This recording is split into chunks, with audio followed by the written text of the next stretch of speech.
యువ న్యూస్ టీవీకి స్వాగతం. నా పేరు మాధురి.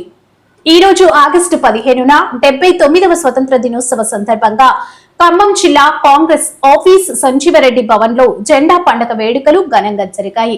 ఖమ్మం పార్లమెంటు సభ్యులు శ్రీ రామ్ సహాయం రఘురాం రెడ్డి పాల్గొన్నారు. మరియు జిల్లా కాంగ్రెస్ పార్టీ అధ్యక్షులు పువ్వాల దుర్గా ప్రసాద్ మరియు జిల్లా కాంగ్రెస్ సేవాదళ్ అధ్యక్షులు సయ్యద్ గౌస్ మరియు అనుబంధ సంఘాల అధ్యక్షులు మరియు మాజీ ఎమ్మెల్సీ బాలసాని లక్ష్మీనారాయణ మరియు కార్పొరేటర్లు, మహిళా నాయకులు, సేవాదళ్ టీం సభ్యులు భారీ సంఖ్యలో చేరుకొని జెండా పండుగ వేడుకలను ఘనంగా జరుపుకోవడం జరిగింది. 79వ స్వాతంత్ర దినోత్సవం ఖమ్మం జిల్లా కాంగ్రెస్ ఆఫీస్ సంజీవరెడ్డి భవన్లో చాలా ఘనంగా భారీ ఎత్తున జరగడం జరిగింది.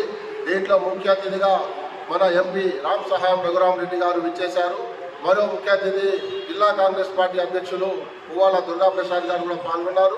అయితే ఇక్కడ అన్ని mental organisation, SC, ST, BC, minority అధ్యక్షులందరూ కూడా పాల్గొని భారీ ఎత్తున యొక్క స్వాతంత్ర దినోత్సవం జరుపుకోవడం జరిగింది. కాబట్టి తెలంగాణలో కానీ యావత్ భారతదేశంలో ఒక కాంగ్రెస్ పార్టీ వల్లనే ఏదైనా సాధించాలంటే, బడుగు బలహీన వర్గాల ఆశాజ్యోతి ఏదైనా పార్టీ ఉందంటే అది కాంగ్రెస్ పార్టీ. స్వాతంత్రం తీసుకొచ్చడం రావడంలో కూడా కాంగ్రెస్ పార్టీ ప్రధాన పాత్ర పోషించింది. ఆ స్వాతంత్ర పోరాటంలో కూడా ముస్లింలు, హిందువులు, క్రిస్టియన్లు, బౌద్ధులు, జైన్లు, సిక్కులు ప్రతి ఒక్కరు కూడా పోరాడబట్టి ఇవాళ స్వాతంత్రం వచ్చి 79వ సంవత్సరం జరుపుకుంటా ఉన్నాం. చాలా సంతోషకరం. ఇవాళ తెలంగాణలో ఖమ్మంలోనే కాదు, హైదరాబాద్ మొత్తం భారీ ఎత్తున కూడా సేవాదళ ఆధ్వర్యంలో కూడా జెండా ఆవిష్కరణలు జరుగుతూ ఉన్నాయి. మరియు తెలంగాణ ప్రభుత్వం చేస్తున్నటువంటి మనకు స్వచ్ఛమైన పనులు ఏమిటంటే మీ అందరికీ తెలుసు.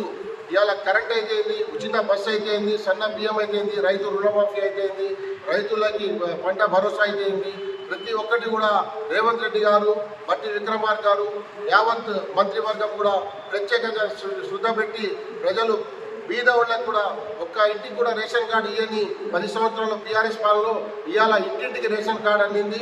ప్రతి ఒక్కళ్ళు ఆనంద బాష్పాలతో ఆ మహిళలు ఆ సంతోషపడతా ఉంటే ఆ సంతోషం చూసి ఎంతో అభివృద్ధి చెందింది మన తెలంగాణ. అప్పుల కుప్పగా చేసిన ఈ తెలంగాణకి ఇవాళ మనం వడ్డీలు కట్టుకుంటా కూడా ఇంత అభివృద్ధి పనులు చేస్తూ ఉన్నామంటే అది ఆషామాషి కాదు. ప్రభుత్వం చిత్తశుద్ధి ఉండబట్టే కాంగ్రెస్ పార్టీ ఇంత భారీ ఎత్తున విజయం సాధించగలుగుతుంది. మరీ రానున్న రోజుల్లో కూడా ఇంకా మనకు 3 సంవత్సరాల టైం ఉంది. దాని తర్వాత కూడా కాంగ్రెస్ పార్టీ అధికారం వస్తుంది. ఇది ఇంతటితో కాదు, ఈ తెలంగాణలో గెలవడం మనకు ఒక సెమీఫైనల్ మట్టికే. మనం రేపు భారతదేశంలో తప్పకుండా గెలిచి ప్రధానమంత్రిగా రాహుల్ గాంధీని చూసేంత వరకు కూడా ఏ ఒక్క కార్యకర్త కూడా కాంగ్రెస్ నిద్రపోకుండా కంకణం కట్టుకొని పనిచేయాలని తెలియజేస్తూ